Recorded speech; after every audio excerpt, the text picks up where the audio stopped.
कई महीनों से बंद चल रहे स्कूलों को खोलने की गाइडलाइन सरकार के द्वारा जारी की जा चुकी है। इसके साथ ही साथ स्कूल प्रबंधकों को कोविड-19 के तमाम नियमों का पालन भी करना पड़ेगा। आप देख भी रहे हैं कि कोरोना काल में सेंट जॉन्स कॉलेज के प्रांगण में NCC air wing C certificate की परीक्षा चल रही है। NCC air wing C certificate की परीक्षा के समय सबसे खास बात यह देखी गई कि परीक्षा के समय कोविड-19 के नियमों के साथ साथ सरकार के अन्य निर्देशों का भी पालन किया गया। परीक्षा के दौरान हर परीक्षार्थी द्वारा मास्क लगाकर सोशल डिस्टेंसिंग के साथ परीक्षा दी गई। परीक्षार्थी अपनी अपनी पानी की बोतलें अलग से लेकर के आए। सर, मैं यहाँ पर 13 साल से काम कर रहा हूँ। मेरा नाम प्रवीण पाल सिंह है।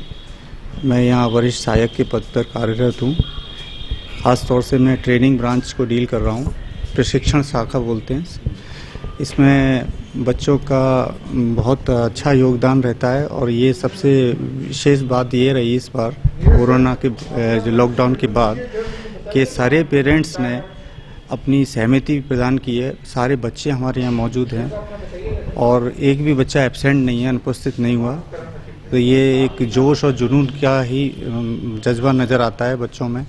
और सारे सैनिटाइज्ड होके आए हैं, सारे कोविड-19 से संबंधित जो भी प्रोटोकॉल्स हैं वो सारे फॉलो किया जा रहा है। सब बच्चे डिस्टेंस मेंटेन करके बैठे हुए हैं और सबके पास हैंड सैनिटाइज़र हैं, पॉकेट सैनिटाइज़र्स हैं, मास्क लगाए हुए हैं और इसके साथ बच्चों में जोश है।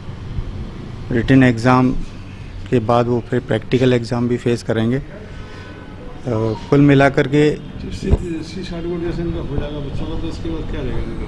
इसके बाद सर ये इनको एसएसबी में डायरेक्ट एंट्री की सुविधा है। ये कमीशन रैंक पा सकते हैं, लेफ्टिनेंट डायरेक्ट है। और इसके अलावा बहुत सारी प्लस पॉइंट हैं। सरकारी नौकरियों में इनको बहुत फ़ायदा मिलता है। सिविल का सर्विसेज में भी बेनिफिट्स हैं। और सबसे बड़ी बात यह है कि इनके अंदर एक स्पिरिट इस बात किया जाती है कि ये अपने को एक अच्छे ओहदे पर महसूस करते हैं और आगे जाके भविष्य इनका निखरता है।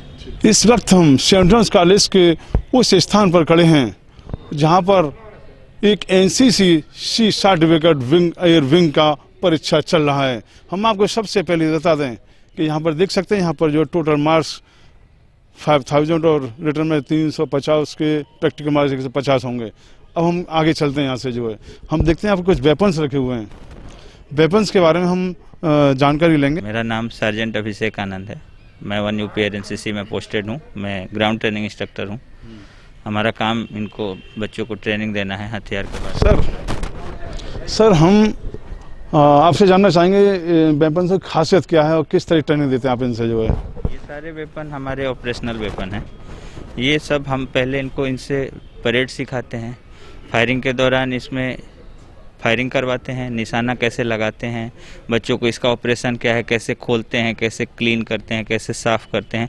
सारा ऑपरेशन इंडिविजुअल ऑपरेटेड है। सब कुछ हम सिखाते हैं कि एक कैडेट अपने प्रशिक्षण के दौरान गन को सब कुछ तरीके से साफ सफाई, फायरिंग सब कुछ कर सकता है। इतने हम उसको काबिल बनाते हैं।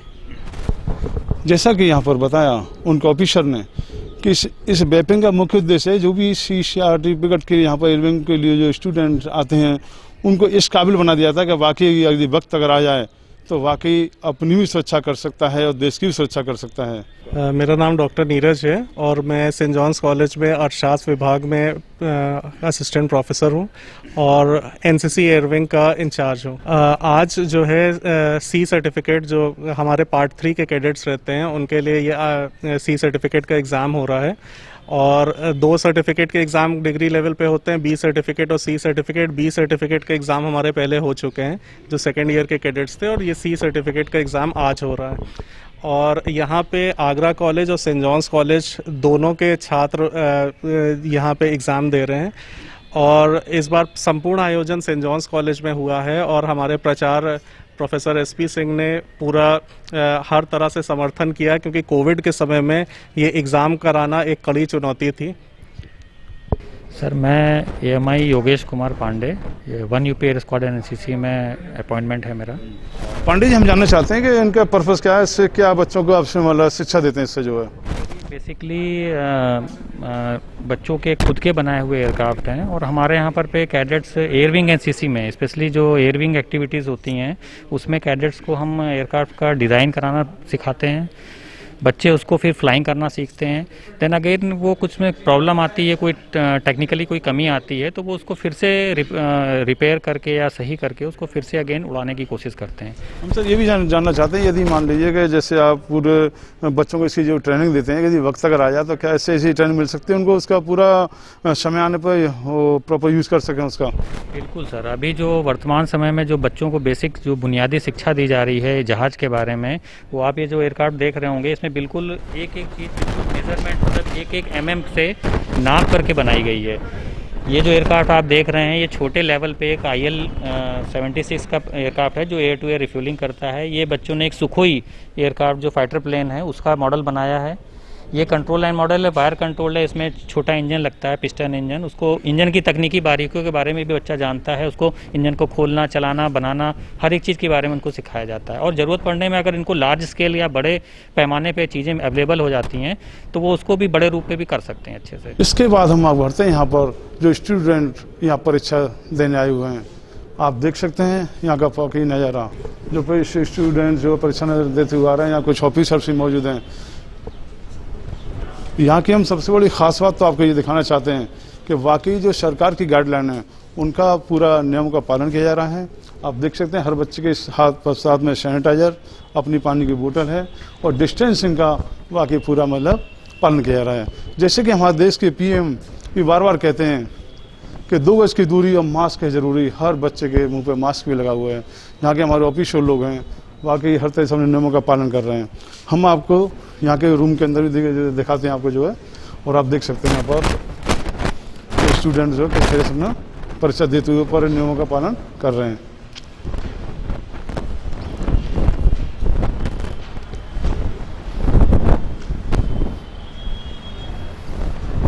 सरकारों की गाइडलाइनों का वाकई पालन करते हुए यहाँ पर परीक्षा दी जा रही है। सारे बच्चे परीक्षा दे रहे हैं और इसके बाद हम आगे बढ़ते हैं। यहाँ के ऑफिसर से उनसे पूरी जानकारी लेंगे कि यहाँ पर किस तरह का मतलब परीक्षा चल रही है और क्या परीक्षा यहाँ की जो है। आप देख सकते हैं हम चल रहे हैं ब्राह्मण से निकलते हुए और यहाँ पर हमारे ऑफिसर्स खड़े हुए हैं। यहाँ पर आप देख सकते हैं वाक़ा जो है। मैं अपने कैमरामैन साथी से कहूँगा कि यहाँ पर पूरा दिखाएं बच्चों के सैनिटाइजर, पूरी बोतल, जो नियमों का पालन किया जा रहा है, किस तरह की परीक्षा चल रही है। यहाँ पर हमारे साथ यहाँ पे कानपुर के CO साहब हमारे साथ मौजूद हैं। हम जानना चाहेंगे सर किस तरह की परीक्षा चल रही है सर? ये C सर्टिफिकेट का एग्ज़ाम चल रहा है NCC के बच्चों का, ठीक है। तो बेसिकली 3 सर्टिफिकेट एग्ज़ाम्स होते हैं, A, B। ये सीनियर बच्चे हैं, senior division for the boys और सीनियर विंग गर्ल्स का। तो ये लोग जो एग्ज़ाम दे रहे हैं वो C सर्टिफिकेट एग्ज़ाम है। सर ये भी जानना चाहेंगे कितने बच्चे इस समय पेपर दे रहे हैं, कितनी गर्ल्स हैं, कितने स्टूडेंट हैं? मतलब टोटल 43 हैं, 21 बॉयज़ एंड 22 गर्ल्स। और सर उनको क्या क्या ट्रेनिंग दी जाती है आपके माध्यम से? जो ट्रेनिंग बेसिकली इनका जो है टोटल जो है 3 साल का इनका करिकुलम पूरा रहता है, विच जो इंक्लूड करता है ग्राउंड सब्जेक्ट्स, जिसमें इनको जो है PI स्टाफ जो एयरफोर्स के जो एयर वॉरियर्स हैं वो पढ़ाते हैं। ग्राउंड सब्जेक्ट्स में इनको पूरा हिस्ट्री ऑफ एयरफोर्स वगैरह से लेके किस तरह के हमारे पास जहाज़ है भारतीय वायुसेना में, वो सब के बारे में बताया जाता है। उसके अलावा इनको ड्रिल, फायरिंग और साथ में एरो मॉडलिंग सिखाई जाती है। उसके अलावा इनको एक्सपोजर दिया जाता है और basically it's a air experience. इनको माइक्रोलाइट एयरक्राफ्ट में उड़ा के ताकि इनके अंदर एक जज्बा और जुनून जागे फौज को ज्वाइन करने का। It is a moral boosting basically exercise जो एरो मॉडलिंग होती है। उसके अलावा ये लोग एडवेंचर एक्टिविटीज़ के लिए जैसे कि ट्रैकिंग, ठीक है, रिवर राफ्टिंग, इन सब कोर्सेज के लिए भी इनको डिटेल किया जाता है। सर हम ये भी जानना चाहते हैं यदि वक्त अगर आया तो ये बच्चे क्या क्या कर सकते हैं अपने देश के लिए? देश के लिए बहुत कुछ कर सकते हैं। इनफैक्ट हमारे आदरणीय प्रधानमंत्री जी तो इस वक्त NCC के स्टूडेंट्स को इंक्रीज़ करना चाहते हैं। उन्होंने 15 अगस्त की स्पीच में बोला भी था कि हम लोग 1 लाख से ज़्यादा एडिशनल NCC कैडेट्स का इंडक्शन करेंगे, जो कि मैक्सिमम रहेंगे बॉर्डर एरियाज़ में। तो एक तरह से हमारा जो है एडिशनल लाइन ऑफ डिफेंस ये तैयार हो जाता है। प्लस 1971 की वॉर में इन्होंने जो है काफ़ी अहम उसमें भूमिका निभाई थी कि ये लोग जो है पोस्ट और टेलीग्राफ का जो डिपार्टमेंट था, जो उनका सिग्नल सेंटर वगैरह रहता है, प्लस जो है पुलिसिंग का कार्य, ट्रैफिक पुलिसिंग का कार्य, ये सब भी उन्होंने किया था। उसके अलावा दे ऑल्सो इन्होंने उसमें भी मदद किया था। हॉस्पिटल में जो जवान घायल होके आ रहे थे उनको स्ट्रेचर्स पे लेके हॉस्पिटल में लेके जाना, इनका they are all young youth हैं और इनको ट्रेनिंग जो है बेसिक जो फर्स्ट एड की दी जाती है वो यूटिलाइज हुई। इन्होंने एज मेडिकल असिस्टेंट और नर्सिस के तौर पे इन्होंने हॉस्पिटल्स में काम किया था। और इवन केरला के फ्लड्स में इन्होंने जो है रेस्क्यू करने में बहुत ही अहम हिस्सा निभाया था। जैसा कि यहाँ पे मौजूद ऑफिसर्स ने बताया कि हालात कैसे भी हों, हर हालात से लड़ने के निपटने के लिए इन बच्चों को तैयार किया जाता है। हम आपको ये बता दें, आज हमारे देश में बॉयज़ नहीं गर्ल्स भी किसी वास्ते से पीछे नहीं हट सकती।